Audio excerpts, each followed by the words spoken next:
Hello and welcome to today's video. Today, I will be showing my 2024 Senate predictions. Started off, I have marked my safe Democratic and safe Republican seats.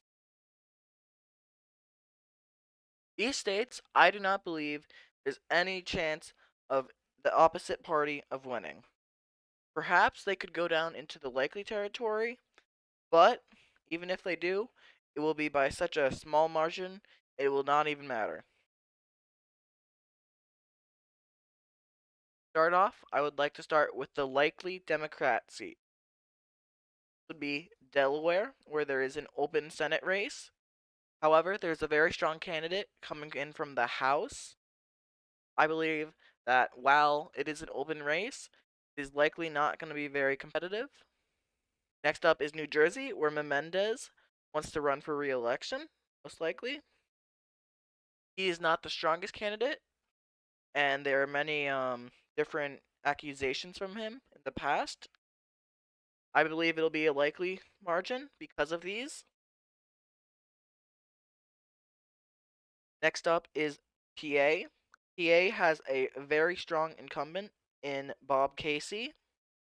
John Fetterman nearly won by a likely margin last time, and with such a strong candidate such as Bob Casey, I believe that he will win by a likely margin. Next up is Virginia. Virginia is a very blue state. I believe it will be a Senate race. I do not expect much to happen in the Senate race unless the governor decides to run. Next up is Minnesota. A very popular candidate is running there. I almost marked this as safe. However, this state is more competitive than the other ones, except for maybe PA. Therefore, I think it will most likely be a likely margin. Next up is the likely Republican seats. Nebraska's special election could possibly go to likely. It is an open race, therefore it will be more competitive, and Nebraska has been trending to the left. Next up is Missouri and Indiana. These once swing states are now gone for the Democrats, in my opinion. You could argue that Missouri has a very uncharismatic incumbent. However, I do not believe that the Democrats can pass this.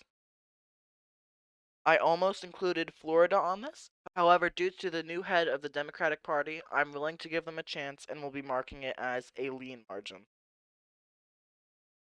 Next up is the lean Democratic states, such as Nevada.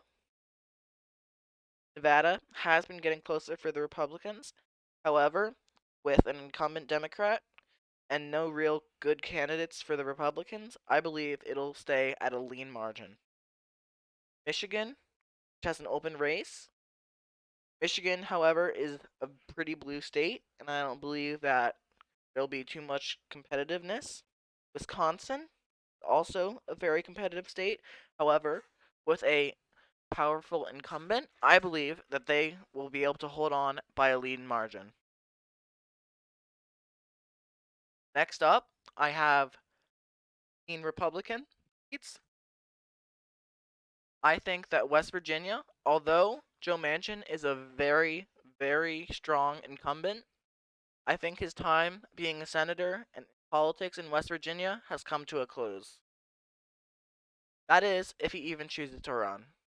I think if the governor of the state currently does not win the primary, then he might have a chance of victory, but otherwise, he's done for.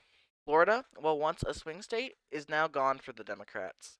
However, it is a giant state, and therefore, with the right voter turnout, it could maybe be possible. However, I believe it will be at a lean margin. Time for the tilt states and to decide the election. Start off, I think that Ohio, Sherrod Brown is a popular incumbent, and I believe he will be able to hold on. For Texas, Ted Cruz is almost universally hated by everybody, it seems. Yet he still managed to get elected in 2018. I believe that the margins will get closer. However, I don't believe that it will flip quite yet for Democrats. Finally, I think that Montana will go by a tilt margin for Democrats. Jon Tester is one of the most popular senators in America, and despite the fact that he's in an R plus 15 state, I believe he can pull it off one last time. Finally, to decide the election, Arizona. Arizona is very tough. It depends a lot on candidate quality and if Kristen Sinema decides to run as an independent.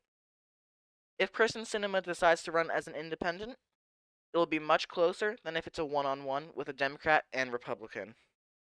However, I believe in most circumstances that Arizona will go by a tilt blue margin. This is because Kari Lake has expressed interest in running.